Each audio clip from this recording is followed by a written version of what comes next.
Hello everyone, welcome back to our channel German life desi style. तो आज फिर से हमारे साथ हैं साक्षी। साक्षी के साथ हमने पहले भी एक वीडियो रिकॉर्ड किया था, इसमें हमने कंपेयर किए थे expenses between Germany and Netherlands. और आज का वीडियो जो है वो टोटली डिफरेंट होने वाला है, क्योंकि इसमें हम कवर करेंगे students life in Netherlands. Thank you, Chabil, for having me. I'm very happy to be again on this channel. Thank you Sakshi for your time. अगर आप हमारे चैनल पे फर्स्ट टाइम आ रहे हैं तो हमारे चैनल को सब्सक्राइब करना ना भूलें, ताकि आपको हमारे आने वाली वीडियोस की नोटिफिकेशन मिलती रहे। Without wasting any further time, let's deep dive into today's discussion. तो साक्षी, आप हमारे ये व्यूअर्स को बताइए कि आपने नीदरलैंड से पढ़ाई करी है, तो आपने कब सोचा, क्यों सोचा, कैसे सोचा, and how did the process go? Okay, तो मैंने 2017 से 21 में अपनी बैचलर्स की थी इंजीनियरिंग में फ्रॉम बिट्स पिलानी। फिर वो इलेक्ट्रिकल एंड इलेक्ट्रॉनिक्स कम्युनिकेशन में थी। वहाँ पे मुझे काफ़ी इंटरेस्ट आया to in this field, in research. फिर मुझे लगा कि डायरेक्ट जॉब नहीं, मेरा मन था कि मैं थोड़ी हायर स्टडीज़ करूँ and it's better to do it outside India, क्योंकि एक नया टाइप एक्सपोजर मिलता है, डिफरेंट टाइप का करिकुलम होता है। तो फिर मैंने अपने लास्ट ईयर ऑफ स्टडीज़ में अप्लाई करना शुरू किया। फिर जब मैंने अप्लाई करना शुरू किया उसके बाद मुझे नीदरलैंड्स में TU डेल्फ्ट से एडमिट आया, जो कि काफ़ी अच्छी यूनिवर्सिटी है। तो फिर मैंने यहाँ से अपनी वायरलेस कम्युनिकेशन एंड सेंसिंग में मास्टर्स करी। So this is about me and why I did it. Really good to know that Sakshi. तो जैसे कि आपने बोला यू डेल्फ्ट से Yes. अपनी मास्टर्स करी है, तो उससे पहले आपने आई थिंक काफ़ी यूनिवर्सिटीज़ में अप्लाई भी किया होगा, राइट? तो आप वो एक प्रोसेस बताना चाहेंगे कि कितना हेक्टिक था या कितना ईजी या स्मूथ था वो प्रोसेस? आपने टोटल कितनी यूनिवर्सिटीज़ में अप्लाई किया एंड फाइनली आपने TU डेल्फ्ट ही क्यों चूज़ करी? हाँ, तो ऐसा होता है कि जनरली थोड़ा लॉन्ग प्रोसेस होता है मास्टर्स का। जब आप मास्टर्स प्लान कर रहे हो तो आपको अराउंड एटलीस्ट 8 to 12 मंथ्स से पहले सोचना होगा कि आप ये प्लान कर रहे हो, क्योंकि इसमें डेडलाइन होती है और उस डेडलाइन से पहले काफ़ी सारी चीज़ें सबमिट करनी होती है। ओके। आपको अपना मोटिवेशन लेटर लिखना होता है कि आप इस यूनिवर्सिटी में क्यों पढ़ना चाहते हो और आप इस यूनिवर्सिटी के लिए क्यों अच्छे हो। ओके। आपको अपना CV डालना होता है। आपको लेटर ऑफ रिकमेंडेशंस चाहिए होंगे अपने, या तो पुराने प्रोफेसर से, पुराने एम्प्लॉयर्स से। वो या तो 2 चाहिए होंगे या 3 चाहिए होंगे, depending on universities. In some cases you even need 4 letter of recommendations. Okay. And English proficiency, क्योंकि आई एम एक्सपेक्टिंग आप लोग जिस कॉलेजेस में अप्लाई करना चाहोगे वो इंग्लिश कोर्सेज होंगे, तो आपको अपनी इंग्लिश प्रोफिशिएंसी प्रूव करने के लिए IELTS या TOEFL जैसे एग्जाम देने होंगे, उनके स्कोर सबमिट करने होंगे। And some colleges also ask for GRE। GRE is an exam. इसको आप एक मैथमेटिक्स और इंग्लिश का थोड़ा कॉम्बिनेशन वाला एग्जाम होता है, तो जिसमें मैथमेटिक्स पार्ट तो मैं बोलूँगी ज़्यादातर इंडियंस के लिए बहुत ईजी है, बट इंग्लिश वाले पार्ट के लिए वो TOEFL और IELTS से बहुत डिफिकल्ट है। तो अगर ओके। आप जिस कॉलेज में जाना चाहते हो वो GRE एक्सपेक्ट करता है, तो आपको उसके लिए पहले प्रिपरेशन करनी होगी, फिर एग्जाम भी देना होगा। And this is also a little bit expensive process, क्योंकि हर कॉलेज की एप्लीकेशन देने में एप्लीकेशन फ़ीस लगती है, प्लस ये सारे एग्जाम्स को देने की फ़ीस लगती है, एंड ये एग्जाम, ये स्कोर्स यूनिवर्सिटी में सबमिट करें, इनकी भी फ़ीस होती है। और ये डेडलाइन जनरली बहुत पहले होती है। तो अगर मैं अगस्त में US में कॉलेज कोर्स शुरू करना चाहती हूँ तो उसकी डेडलाइन होगी 1 से 15 दिसंबर के बीच में। एंड यूरोपियन कॉलेजेस में कभी थोड़ी लेट होती है, इधर जनवरी और sometimes till March, but not later than that. And once you get the admit then you have to decide कि आप कौन से में जाना चाहते हो। Then the visa process starts. So it is a long process and it can become hectic, but अगर पहले से पूरा प्लान करके चलो इट राइट। Is doable. तो अब मैं साक्षी आपसे जानना चाहूंगा कि आपने कैसे कॉलेजेस सिलेक्ट किए या कैसे यूनिवर्सिटी सिलेक्ट किए कि आप किस किस में अप्लाई करोगे? तो ये इसके में बहुत सारे डिफाइनिंग पैरामीटर्स होते हैं, क्योंकि थोड़ा एक्सपेंसिव प्रोसेस भी है, तो आपको थोड़ा शॉर्टलिस्ट करना होगा अपने हिसाब से कि आप राइट। कितने कॉलेजेस में अप्लाई करना चाहते हो। तो हम हमेशा ऐसे करते हैं कि 3 क्लासेस में हम अपने यूनिवर्सिटीज़ को सेग्रीगेट करते हैं कि ये कॉलेजेस है कि इनमें मेरी प्रोफाइल के हिसाब से सीनियर से बात करने के बाद, सब कुछ देखने के बाद एडमिशन मिल ही जाना चाहिए 90%। ओके। ये हो गई सेफ। एक हो गई मॉडरेट कैटेगरी की पता नहीं मिल सकता है, मिलेगा नहीं मिलेगा। और एक हो गई एम्बिशियस, क्योंकि कभी कभी हम खुद को सही से एस्टिमेट नहीं करते, हमें लगता है यहाँ तो नहीं होने वाला, पर क्या राइट। पता हो जाए। आप इतना खर्चा कर रहे हो और अगर आपको एक टॉप यूनिवर्सिटी मिलती है तो आपको एटलीस्ट चांस देना चाहिए। तो अगर आप 10 कॉलेजेस में अप्लाई कर रहे हो तो कम से कम 3 सेफ में अप्लाई करो, और फिर आप बचे हुए साथ में डिसाइड करो आपको कितने मॉडरेट कितने एम्बिशियस में रखना है। But also make sure when you are applying to courses कि उनके कोर्सेज भी देखो कि करिकुलम क्या है 2 साल में, क्या वो आपके राइट। इंटरेस्ट के लिए है, क्या उसमें थीसिस इन्वॉल्व है, क्या इंटर्नशिप इन्वॉल्व है, आपको बाद में क्या करना है। अगर आपको PhD करनी है तो इंपॉर्टेंट होगा कि थीसिस हो, रिसर्च स्ट्रॉन्ग हो, उसकी यूनिवर्स प्रोफेसर्स हो वहाँ पे उसमें अच्छे। अगर आपको बाद में जॉब करनी है तो ये बेटर हो सकता है कि उस कॉलेज में स्ट्रॉन्ग इंटर्नशिप इन्वायरमेंट हो, इंडस्ट्रियल इन्वायरमेंट हो।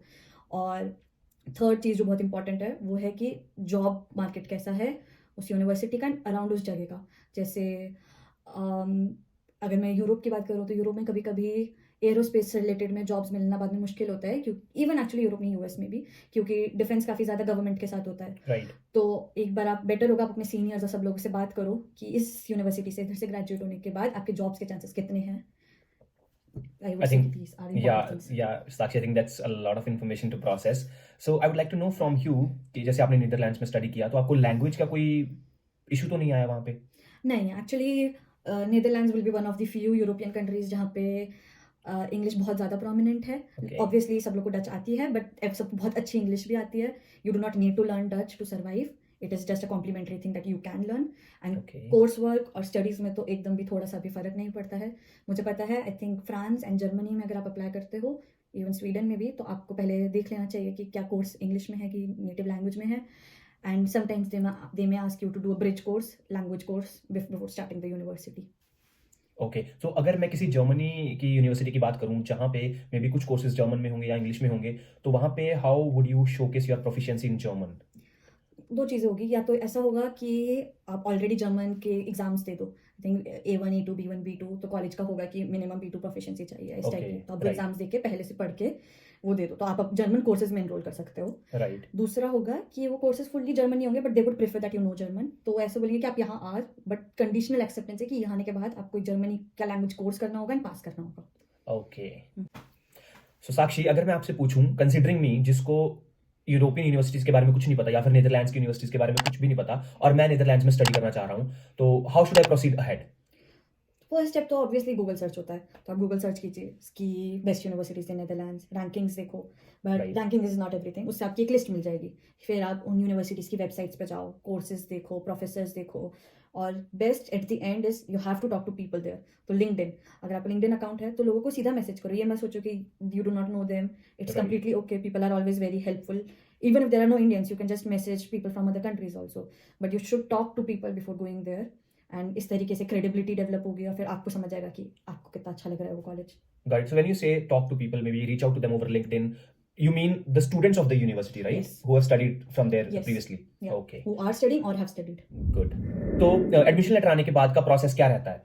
ओके, तो एडमिशन लेटर आने के बाद ऐसा होगा कि वीज़ा तो जनरली यूनिवर्सिटी करवा देती है स्पॉन्सर. तो Okay. वो आपसे कुछ डॉक्यूमेंट्स मांगेंगे, आपको डॉक्यूमेंट्स देने होंगे बस. तो वो थोड़ा इजी साइड में है, at least in TU Delft Netherlands. Got it. US का अलग होगा. दूसरा, आपको हाउसिंग ढूंढनी होगी क्योंकि यहाँ पे हाउसिंग मार्केट बहुत बेकार है. तो आप इंडिया में होगे और आपको किसी तरीके से हाउसिंग अरेंज करनी है, विच विल बी इधर थ्रू फेसबुक और थ्रू एजेंसीज. अगर आप पहले से साइन करते हैं तो there are also some hostels which are linked with TU Delft, but उनकी वेटिंग होती है, वेटिंग लिस्ट होती है. So you may get lucky and get through that. Otherwise you will have to find on your own from there before going. And flights book करनी होगी. And insurance, आपको आने से पहले कोई इंश्योरेंस लेना होगा. Medical insurance, you mean, right? Yes, health insurance. Okay. So majorly, students need to take care of the visa, then accommodation or housing, and medical insurance and flights. flights. Okay. तो अब मैं साक्षी आपसे जानना चाहूंगा कि जो वीज़ा का process है, जैसे वीज़ा अप्लाई करने से लेके वीज़ा आने तक का कितना टाइम लग जाता है ऑन एन एवरेज, और हमें किस कैटेगरी में ये वीज़ा अप्लाई करना पड़ता है? तो अगर आप नेदरलैंड्स में आ रहे हो स्टडी करने, तो आपको इसके बारे में बहुत ज़्यादा सोचने की ज़रूरत नहीं है. जनरली कैटेगरी वगैरह Okay. यूनिवर्सिटी अपने आप उस चीज़ की टेक केयर करती है. वो आपके बिहाफ पे एप्लीकेशन डाल देती है कि आप यहाँ पढ़ने आ रहे हो. Okay, good. पर उसके बाद just you have to give your biometrics. तो आपको एक बार एम्बेसी में जाना होगा. तो वो एम्बेसी जनरली दिल्ली, बैंगलोर, मुंबई इधर होती है. तो आपको वहाँ पे जाके अपने fingerprints and some documents, and then you need to show your flights already if that they are booked. And that's all. And उसके बाद I think within 2 weeks after your appointment you get the visa at home. So I would say it's not a very long process, especially for Netherlands. बस वही है कि उस समय बहुत सारे लोग अप्लाई कर रहे होते हैं, बहुत सारे स्टूडेंट्स जा रहे होते हैं. It Right. may get a little hectic, but it takes 1 to 2 months, 2 months at max. और जैसे कि आपने बताया था कि accommodation is the next big task that we need to do, right? Maybe while being in India itself. तो उसका क्या प्रोसेस रहता है? इंडिया बैठे बैठे हम कैसे अपने लिए अकोमोडेशन ढूंढे नीदरलैंड्स में? ओके, सबसे पहले तो सबसे ईजी वही है कि आप वो डुओ करके एजेंसी होती है, DUWO, जो आपके यूनिवर्सिटी के थ्रू मिलती है. ओके. तो उस पे वेट लिस्ट पे तो चले ही जाओ. अगर उसके थ्रू मिलता है, there is nothing better than that. That is cheap and good and students. उसके बाद आपको फेसबुक पे बहुत एक्टिव होना होगा. फेसबुक पे बहुत सारे ग्रुप्स होते हैं, Indians in Netherlands, housing in Netherlands, इस तरीके के ग्रुप. इवन जितने लोगों को एडमिशन लेटर मिला है उनके व्हाट्सएप ग्रुप्स बन जाते हैं, डिस्कॉर्ड ग्रुप्स, टेलीग्राम ग्रुप्स. तो you should be part of those groups. Lot of good information, important information comes there. फिर इसी टाइप और ऐसी मोर व्हाट्सएप ग्रुप्स भी होते हैं, हाउसिंग इन नेदरलैंड्स करके. तो इन सब में एक्टिव होना है. There are Okay. Also some rental agencies like Papyrus and room.nl. तो उन Got पे भी it. आप रजिस्टर करो, लिस्टिंग्स आती है. तो बस 2-3 चीज़ों का ध्यान देना है कि आपके पास कोई भी अगर घर दिख रहा है तो वहाँ पे बहुत स्कैम्स होते हैं, तो स्कैम से बच के रहना है। वो बोलेंगे आपको कि हम यहाँ नहीं है, हम वेकेशन के लिए इधर गए हैं, और आपको लगेगा घर सही है, पर जब तक आपका कोई फ्रेंड जो ऑलरेडी वहाँ रहता हो, आप किसी से भी पूछ सकते हो, रीच आउट कर सकते हो, वो वहाँ पे फिजिकली जाके ना देखे कि ये एक लेजिटिमेट है, आपको डिपॉजिट ट्रांसफ़र नहीं करना चाहिए। सो ये एक इंपॉर्टेंट चीज़ है। Okay, so I think getting an accommodation in Netherlands is really tricky, और आप लोगों को ये भी ध्यान रखना होगा कि आप किसी स्कैम में ना फंसे। अब हम आते हैं अपने नेक्स्ट क्वेश्चन पे, which is related to the fee structure. तो अगर आप कोर्स के फी स्ट्रक्चर के बारे में हमारे व्यूअर्स को बता पाएं डिटेल में तो। मास्टर्स की अगर मैं फ़ीस की बात कर रही हूँ TU डेल्फ्ट में, तो एक हर साल चेंज होती है, तो मैं रफली बताऊंगी। तो ईयरली 18,000 यूरोज होती है। तो Okay. अगर 2 साल की बात करो तो around 36,000, maybe it can go up to 40,000 depending on when you come. Okay, उसके ऊपर लिविंग एक्सपेंसेस होते हैं। लिविंग एक्सपेंसेस आप अपने लाइफस्टाइल के हिसाब से एक्सपेक्ट कर सकते हो, which can go from 9,000 euros per year to 15,000 euros per year. Okay, and generally आप जब फर्स्ट ईयर में आते हो तो अपनी 1 साल की फीस सब दे के आते हो। एंड TU डेल्फ्ट में ये भी रूल है कि आप फर्स्ट ईयर का estimated living cost which is around 10,000 वो भी पे करते हो, ताकि फिर जब आपका यहाँ बैंक अकाउंट आता है they give it back to your bank account, so that you do not have problem living here. Got it. And from next year onwards you get pay monthly. Okay, so अगर मैं रफली calculate करूं, जैसे कि आपने बोला 36,000 euros is the tuition fee, overall Yes. Tuition fees, plus let's say 14K are the living expenses, so रफली हमें 50K यूरोज में पड़ेगी, जो कि होता है इंडियन रुपीज में 45 लाख रफली, राइट? जी तो काफी महंगी पड़ती है, काफी एक्सपेंसिव है यहाँ पे मास्टर्स करनी, but is it really worth, and how would you recover that cost if I may ask? बहुत वैलिड सवाल है, क्योंकि पैसा तो बहुत लग रहा है। Right. तो अब इसमें एक तो आप अपनी लिविंग कॉस्ट को थोड़ा रिड्यूस कर सकते हो, थोड़ा अपना लाइफस्टाइल चेंज करके। एंड दूसरी चीज़ एक होती है कि आप यहाँ पे part time opportunities easily available होती हैं, जो कि स्टडी लोड के साथ मैनेज करना मुश्किल हो सकता है, बट अगर आप करते हो तो आपकी थोड़ा लिविंग एक्सपेंसेस रिकवर हो सकता है due to the part time, which can be in Got the it. Form of teaching assistants और any other kind of internships. अगर आप बात करो कि कितना वर्थ इट है, वो मैं आप पे बोलूँगी। मुझे वर्थ इट लगता है, क्योंकि अगर मुझे लाइफ में कभी भी मास्टर्स करनी है तो it's always better to do it early then later, क्योंकि फिर आपकी जॉब लगती है which pays you eventually more, and फिर आप अपनी Right. आपको रिटर्न ऑन इन्वेस्टमेंट कैलकुलेट करना है अपने लिए। तो आप जिस भी कॉलेज में जा रहे हो, जिस भी कंट्री में जा रहे हो, तो देखो फीस कितनी लग रही है एंड आपकी सैलरी अराउंड कितनी होगी। फिर आप देखो कि कितने साल में वो अगर रिकवर होगा। जैसे मैंने एजुकेशन लोन लिया है, तो मैंने कैलकुलेट किया था कि ये कितने साल में रिकवर होगा, तो मेरी कैलकुलेशन के हिसाब से 2 to 3 ईयर्स में रिकवर हो जाएगी fees Got with it. Living. तो फिर मुझे लगा कि ये वर्थ इट है, क्योंकि मेरी डिग्री मुझे बाद में हेल्प करेगी। मैं दूसरी कंट्री में जॉब कर रही हूँ, which is a very good job. So but it depends on you, and you should definitely make this calculation before coming here. Yeah I think that's a very valid point you have raised. तो मैं अब आपसे ये जानना चाहूंगा, जैसे हमने रफली कॉस्ट देखी थी 50K यूरोज आई थी, एंड यू सेड कि ये 2 से 3 साल में रिकवर हो जाएगी, तो can I consider may be के मास्टर्स कंप्लीट करने के बाद जो आपकी जॉब लगेगी वो रफली मे बी स्टार्टिंग सैलरी हो सकती है 30K या 25K euros per year gross salary, और am I making some wrong calculations here? Yes, I think depending on your field, it can go from 30,000 to 55,000. I would say 35,000 to 55,000 after doing from TU Delft. मैंने Okay. जो 2-3 साल बोला, मैंने काफ़ी free way देके बोला है, क्योंकि आपकी Okay, टैक्स right, पे right. होगा, आपका स्टिल लिविंग है, एंड लिविंग बढ़ता है जब आप जॉब करने शुरू करते हो, आपका इंश्योरेंस बढ़ता है, Right. Lot of added cost. तो इसका मतलब ये हुआ साक्षी कि मास्टर्स करना यहाँ से काफ़ी एक्सपेंसिव भी है, बट वो वर्थ भी हो सकता है। तो ये एक काफ़ी इन्फॉर्म्ड डिसीजन होना चाहिए हमारा, और ऐसे ही हमें फैसिनेट होकर नहीं सोचना चाहिए कि आई नीड टू और I want to do graduation from overseas. So इसी से रिलेटेड मेरा नेक्स्ट क्वेश्चन ये है साक्षी कि यहाँ पे स्टूडेंट लाइफ कैसी होती है, ईजी है या डिफिकल्ट है, और जो ग्रेजुएशन है वो ईजिली हो जाती है या नहीं? डिफ़िकल्ट इंडिया से कंपेयर करो तो है। अगर मैं सिर्फ TU डेल्फ्ट का बता सकती हूँ तो मैं उसका बोलूँगी। तो यहाँ पे सेमेस्टर सिस्टम नहीं है, क्वार्टर सिस्टम है। तो आप 4 सेमेस्टर नहीं, आप 8 क्वार्टर पढ़ते हो, और हर क्वार्टर में Okay. आप 3 से 4 कोर्सेज कर रहे हो। तो वो काफ़ी हेक्टिक होता है, लगातार असाइनमेंट्स होते हैं, प्रोजेक्ट्स होते हैं, एग्ज़ाम्स होते हैं, तो स्ट्रेसफुल हो जाता है, जिसके कारण काफ़ी बार। एंड इसके साथ बाकी चीज़ें करना इसलिए कभी कभी मुश्किल होता है, पार्ट टाइम करना भी थोड़ा मुश्किल होता है बिकॉज ऑफ दिस। फिर सेकेंड ईयर थीसिस आप शुरू करोगे, एंड थीसिस के भी हर फैकल्टी का डिफरेंट टाइप होता है। किसी में आपको 6 महीने की थीसिस एक्सपेक्ट करते हैं, किसी में 9 मंथ्स की। So you have to go really deep into the subject, and it is a mandatory thing to do thesis. And जब आप की तक थीसिस नहीं होगी तब तक आप ग्रेजुएट नहीं कर सकते हो। तो it is possible, and I have seen it happening with lot of my friends that they do not graduate in 2 years. So you should come with that mindset that it is going to be difficult and it may cost you a little bit extra, because अगर आप 2 साल में graduate नहीं करते हो तो आप monthly फिर फीस देते हो कॉलेज की। Okay, I think that's very interesting point Sakshi. तो जैसे कि आपने बताया कि अगर मैं विद इन 2 इयर्स ये प्रोग्राम नहीं या कोर्स कंप्लीट नहीं कर पाऊंगा, तो ऐसा भी कुछ है क्या कि अगर या इज देयर एनी प्रोविजन कि अगर मैं 2 साल से पहले कर लूं तो मुझे कुछ फीस रिफंड मिल जाएगी? That's an interesting question, and yes, you can, but not always. अगर आपकी समर ब्रेक में like last 3 months में ग्रेजुएट करते हो then you do not get the refund. Okay. But अगर आप और बहुत पहले कर लेते हो, which is very rare, I must tell you, कि अगर आप 4 months 5 months पहले अपनी ग्रेजुएशन करते हो then you get the fees back of those 4 to 5 months. Okay, तो बेसिकली हमें ये चीज़ एज अ मोटिवेशन लेनी चाहिए कि we want to complete our graduation, if not before 2 years then at least within 2 years. तो साक्षी, ये तो हुई स्टडी की बात, और अब हम आते हैं जॉब पे। तो मैं जानना चाहूंगा कि यहाँ पे जॉब लेना कितना डिफिकल्ट है, और जैसे कि इंडिया में प्लेसमेंट सीजन होता है राइट, और वहाँ पे प्लेसमेंट्स होती हैं, तो यहाँ पे क्या प्रोसेस रहता है जॉब लेने के लिए? यहाँ पे प्लेसमेंट सीजन का कॉन्सेप्ट तो नहीं है कि कंपनीज आएगी एंड यूनिवर्सिटी की रिस्पॉन्सिबिलिटी नहीं है कि आपकी जॉब लगे या ना लगे, ये आपकी रिस्पॉन्सिबिलिटी है। ओके। तो बस यूनिवर्सिटीज इतना हेल्प करती है कि कभी कभी करियर डेज ऑर्गेनाइज होते हैं जिसमें सारी कंपनीज आके अपने स्टॉल्स लगाती हैं, आप उनसे इंटरेक्ट कर सकते हो, देख सकते हो कि कौन सी पोजीशंस अवेलेबल है, रिक्रूटर का नंबर लो। बट ये सब आप पे है, आप खुद अपनी जॉब ढूंढनी है, या तो करियर डेज से या लिंक्डइन पे करके आप अप्लाई करके, प्रोफेसर्स के कॉन्टैक्ट्स होते हैं कंपनी से, उनके थ्रू रेफरल से, पुराने सीनियर से, but there is no concept of placement drive.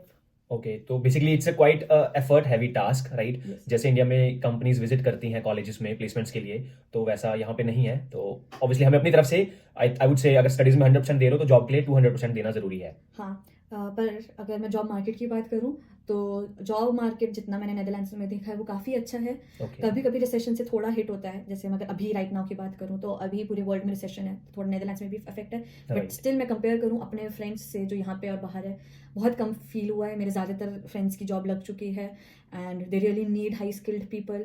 So even though it is a difficult process, but you can find the job that you want. Got it, that's a very good information and valuable information. But फिर भी साक्षी, अगर किसी की job ना लग पाई due to any reason, तो उसके पास क्या क्या ऑप्शंस हैं? एक तो आपको ऐसा नहीं होगा कि आपका स्टडी वीज़ा खत्म हुआ और आपको वापस वो भेज देंगे। आप 1 साल का ज़ुकियार वीज़ा होता है, क्योंकि सर्चियर वीज़ा भी बोलते हैं हम। Okay. तो आप 1 साल रह सकते हो और जॉब ढूंढ सकते हो बीइंग अनएम्प्लॉयड, और तो 1 साल बहुत हेल्प करता है। उसके अलावा आप पीएचडी पोजीशंस में अप्लाई कर सकते हो because you already have contact with professors. जैसे साक्षी आपने बताया कि इन केस हमें जॉब नहीं मिलती है, स्टूडेंट्स को जॉब नहीं मिलती, तो उनको 1 साल का एक्सटेंडेड ज़ुकियार वीज़ा मिल जाता है, but during that time frame how the survival is possible? You are no more a student, तो ऐसा नहीं होगा कि आप सिर्फ वीक में 16 आवर्स ही वर्क कर सकते हो, आप स्टिल पार्ट टाइम ढूंढ सकते हो। And in Netherlands it might be a little difficult, but it is not very difficult to find part-time related jobs in big grocery shops or as a delivery person.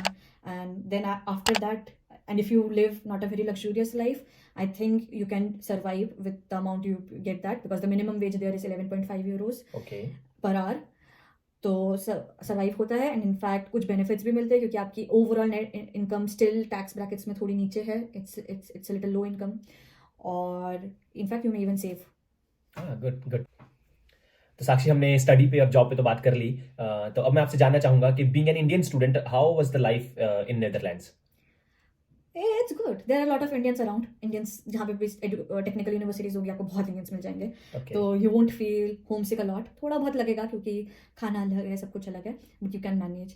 एक बहुत बड़ा plus है कि Netherlands में almost सब लोगों को English आती है, तो इवन दो डच लोग मे बी आपके बेस्ट फ्रेंड्स ना बन पाए, but you still get a little part of them and थोड़ी अच्छा फ्रेंडशिप होती है। TU Delft एक इंटरनेशनल यूनिवर्सिटी है, तो वहाँ पे बहुत सारे इंटरनेशनल लोग आते हैं यूरोप के और अलग जगह के, तो अगर आप आउटगोइंग इंसान हो, so you can make friends from all over the world and it's a really good experience. तो I think overall it is quite enriching experience being in Netherlands और in any other European countries right. तो definitely आपको international exposure तो मिलता ही है, साथ ही साथ आपको इंटरनेशनल डिग्री भी मिल रही है right. If you can secure a job तो you can definitely lead a very good life here right. Yes. So thank you so much Sakshi for your valuable time and sharing this information with our viewers. तो I hope जो भी aspiring students हैं उनके लिए ये information काफी beneficial रहेगी. But if you still have any questions, then you can post it in the comment section and we will try to revert as early as possible. Thank you for having me here, Chabil. I really like your channel and I hope सारे viewers को ये interesting लगी हो, कुछ useful लगी हो. So thank you. It was wonderful experience for me. Yeah, thank you Sakshi. Thank you again. अगर आप हमारे चैनल पे first time आ रहे हो, then don't forget to check out our other videos. So अगर आपको ये वीडियो अच्छा लगा हो, then don't forget to like it and share it. Don't forget to follow us on Instagram as well, क्योंकि वहाँ पे भी हम ऐसे ही informative reels regularly post करते रहते हैं. So मिलते हैं आपसे नेक्स्ट वीडियो में. Till then keep watching German Life, this is style.